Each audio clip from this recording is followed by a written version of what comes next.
Nipende kumshukuru Mwenyezi Mungu kuwa hapa katika ofisi za Chama cha Mapinduzi wilaya ya Kigamboni, na nikiwa kama mwanachama wa CCM nimekuja kutekeleza haki yangu ya kikatiba, na nimekuja kuchukua fomu ya kuomba ridhaa kugombea nafasi ya ubunge kuwakilisha jimbo la Kigamboni, na naamini ni fursa adimu kabisa kwangu nikiwa kama mwana CCM, lakini nikiwa kama mwana Kigamboni katika kuendeleza na kusimamia ilani ya Chama cha Mapinduzi, lakini pia kupata nafasi ya kuwahudumia wana Kigamboni ambao naamini kwa namna moja au nyingine nitakuwa na mchango mkubwa katika kuendeleza maendeleo na kusimamia ilani ya chama chetu cha Mapinduzi.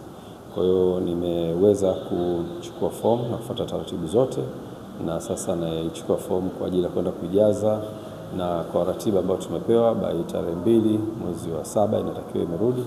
Kwa nitahakikisha pia nimerudisha kwa wakati ili nipate kuingia katika mchakato huo.